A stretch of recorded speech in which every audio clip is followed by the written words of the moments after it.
الحمد لله نحمده ونستعينه ونستغفره ونؤمن به ونتوكل عليه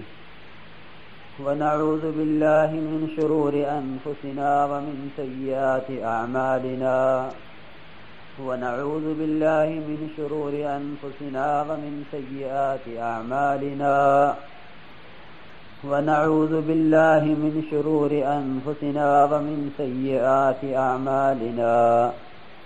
من يهده الله فلا مضل له ومن يضلله فلا هادي له ونشهد أن لا إله إلا الله وحده لا شريك له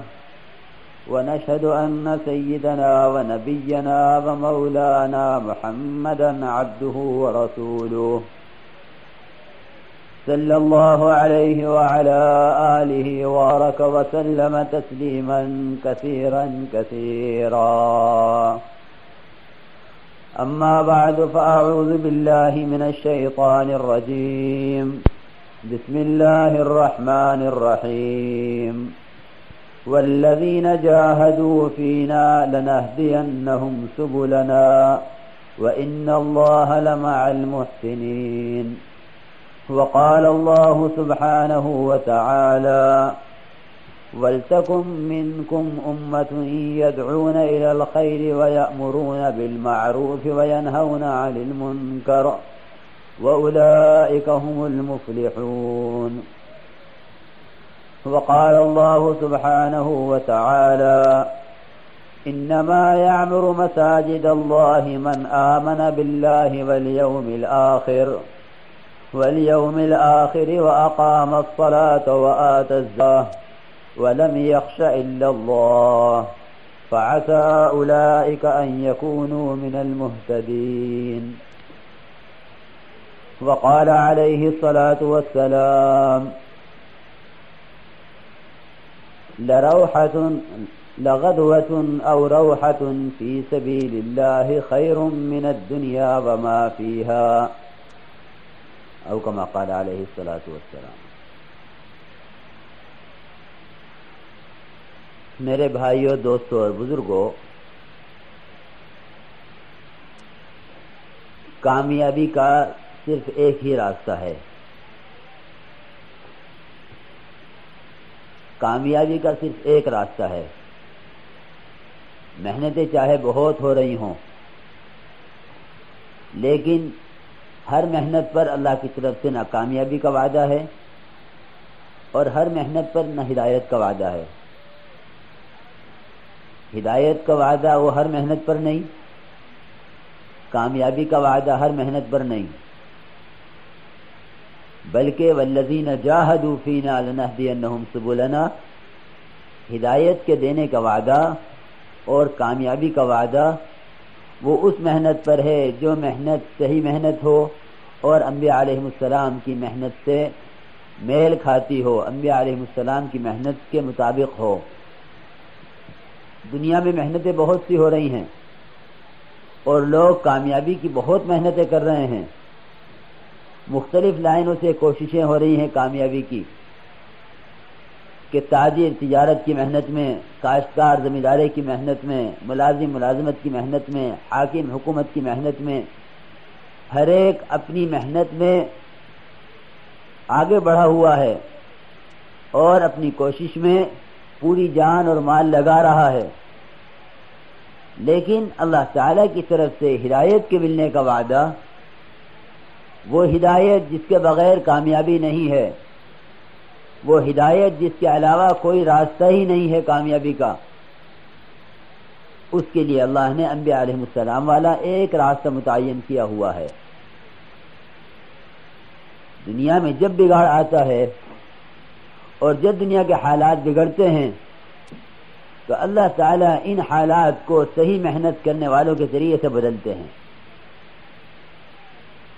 غلط محنتوں پر حالات نہیں بدلا کرتے۔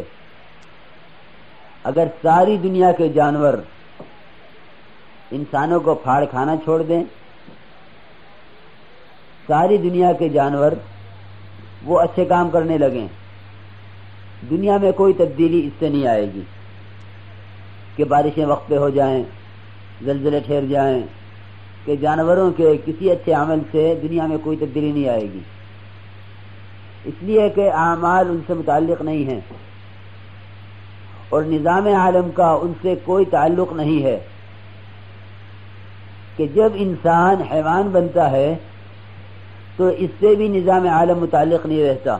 کہ اس سے نظام عالم میں تبدیلی آ جائے گی، اور نظام عالم میں انسان کے ذریعے سے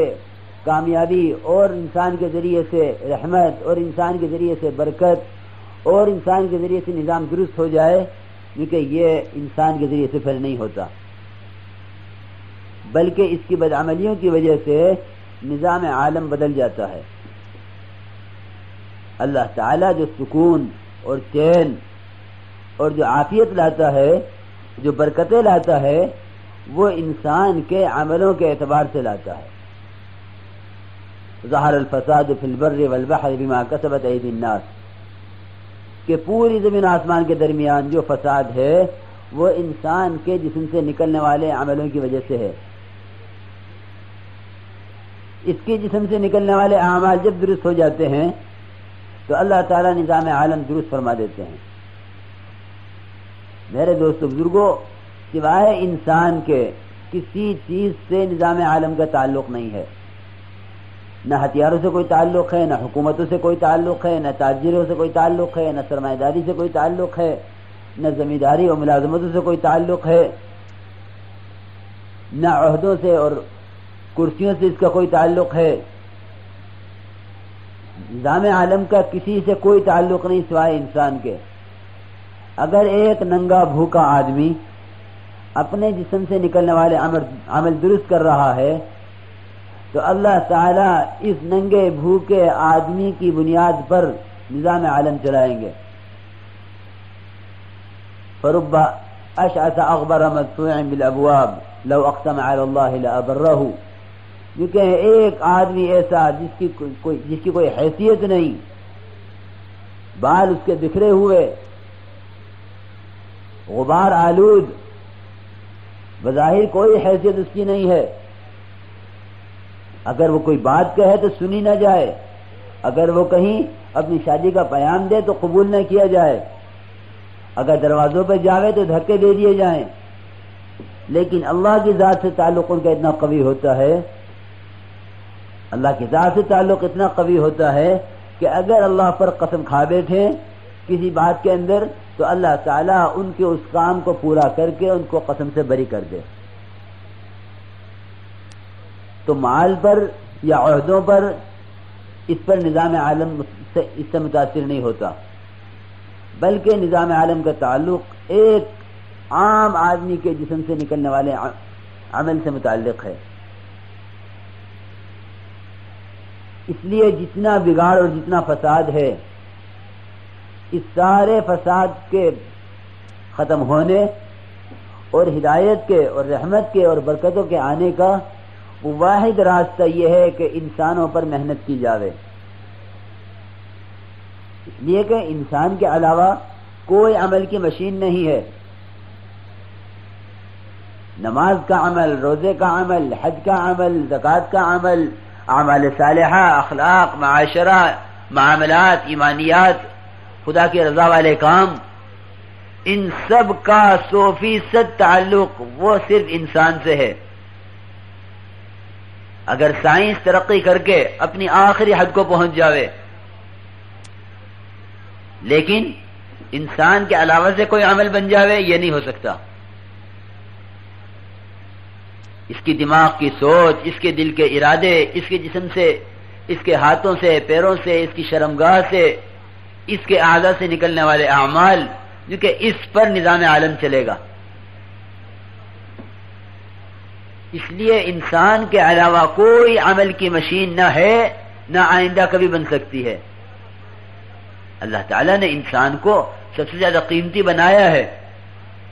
اگر انسان کے علاوہ کوئی اور چیز عمل بنا سکتی اور انسان کے علاوہ کسی اور چیز سے عمل تیار ہو سکتا تو اللہ تعالیٰ اس کو انسان سے زیادہ قیمتی بناتے، لیکن کیونکہ اللہ تعالیٰ قرآن پاک میں فرما رہے ہیں لَقَدْ خَلَقْنَا الْإِنسَانَ فِي أَحْسَنِ تَقْوِيمٍ، ہم نے انسان کو سب سے زیادہ خوبصورت، سب سے زیادہ قیمتی اور سب سے زیادہ قابل اکرام بنایا ہے۔ اس لیے میرے دوستو بزرگوں، انسانوں پر محنت اور محنت بھی انبیاء علیہ السلام کے اعتبار سے یہ اصل کامیابی کا راستہ ہے۔ اللہ تعالی نے انسانوں کی ہدایت کے لیے انبیاء علیہ السلام کو بھیجا۔ اللہ تعالی نے انسانوں کی ہدایت کے لیے انبیاء علیہ السلام کو بھیجا ہے، اور تمام انبیاء علیہ السلام ایک ہی کلمہ لے کر آئے ہیں، ایک امت، ایک کلمہ، کامیابی کا ایک ہی راستہ، ہر نبی کا ایک کلمہ۔ تاجروں میں بھیجا جائے تو وہی کلمہ، کاشتکاروں میں بھیجا گیا تو وہی کلمہ، ملازموں میں بھیجا گیا تو وہی کلمہ، کارخانے والوں میں بھیجا گیا تو وہی کلمہ، اکثریت والوں میں بھیجا گیا تو وہی کلمہ، جو جسم کے اعتبار سے اپنی طاقت کا گھمنڈ رکھتے تھے ان کے پاس تو وہی کلمہ، ہر ایک کے پاس وہی ایک کلمہ دے کر بھیجا گیا۔ لا الہ الا اللہ کے علاوہ کسی نبی کا کوئی کلمہ سے یہ نبیوں کا سلسلہ چلا اس وقت سے آج تک، اور جب تک یہ زمین و آسمان باقی ہیں اس وقت تک، بلکہ ہمیشہ ہمیش کے لیے یہ کلمہ متعین ہو گیا۔ حضرت آدم علیہ السلام نے تو اپنے پیدا ہوتے ہی، اپنے بنائے جاتے ہی دیکھ لیا تھا کہ لکھا ہوا ہے اشہد ان لا الہ الا اللہ، لکھا ہوا تھا لا الہ الا اللہ محمد الرسول اللہ، وہ اسی وقت دیکھ لیا تھا، اور اسی پر اپنی توبہ اور اپنی معافی اسی نام سے چاہی کہ مجھے محمد صلی اللہ علیہ وسلم کے واسطے سے معاف کر دے، کہ تم کیا جانو محمد صلی اللہ علیہ وسلم کون ہے، کہ جب پیدا ہوا تھا، جب لکھا ہوا دیکھ لیا تھا، تو ابھی آدم بنے نہیں، ابھی دنیا میں اتارے نہیں گئے، ابھی نبی بنا کے بھیجے نہیں گئے، لیکن یہ کلمہ لا الہ الا اللہ یہ اللہ کی ذات عالی کیونکہ ہمیشہ سے ہے، تو کلمہ لا الہ الا اللہ ہمیشہ سے ہے، اور اللہ کی ذات ہمیشہ رہے گی، تو کلمہ لا الہ الا اللہ ہمیشہ کے لیے ہے۔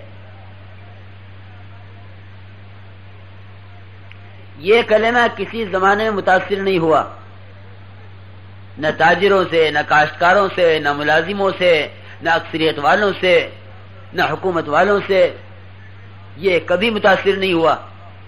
کہ کلمہ کسی زمانے میں متاثر ہو گیا ہو کہ بھئی آج کل تجارت کا کام زیادہ ہے اس لیے لا الہ الا اللہ متاثر ہے، نہیں، یہ کلمہ کبھی کسی زمانے میں متاثر نہیں ہوگا۔ تو کامیابی تمام انبیاء علیہ السلام نے یقین دلایا اپنی اپنی امت کو، اپنی اپنی قوم کو، اپنے اپنے قبیلوں کو، جن میں محنت کے لیے بھیجے گئے، ان کو یقین دلایا کہ لا الہ الا اللہ کے اندر کامیابی منحصر ہے، اس کے علاوہ کامیابی کا کوئی کلمہ نہیں ہے۔ قولوا لا الہ الا اللہ تفلحوا، اے لوگو لا الہ الا اللہ کہو کامیاب ہو جاؤ گے۔ جنہوں نے لا الہ الا اللہ کہا وہ کامیاب ہو گئے، ایمان والے کامیاب ہو گئے، قد افلح المؤمنون، کہ ایمان والے ہی کامیاب ہو گئے۔ بھائی بات سن رہے نا دھیان سے، ادھر ادھر نہ دیکھو، وہ تو شیطان لے جائے گا ہمیں کہیں سے کہیں۔ یہ تقریر نہیں ہے، ہم اور آپ ایک مقصد کے لیے جمع ہوئے ہیں، اور ہمیں جا کے کچھ کرنا ہے، جس مقصد کے لیے اللہ نے ہمیں دنیا میں بھیجا ہے وہ مقصد بتایا جائے گا۔ یہ تقریر نہیں ہے کہ آدمی ادھر سے دیکھ رہا، آواز آ رہی کان میں۔ الذین یستمعون القول فیتبعون احسنہ، جو بات دھیان سے سنتے ہیں وہ اتباع کرتے ہیں، جو اتباع کرتے ہیں وہ ہدایت پاتے ہیں، جو ہدایت پا جاتے ہیں وہ عقل مند کہلاتے ہیں۔ قرآن یہ کہہ رہا ہے، بات دین کی ہو اس کے درمیان اپنی باتیں کرنا یہ غیروں کا کام ہے، مسلمان کا کام نہیں ہے۔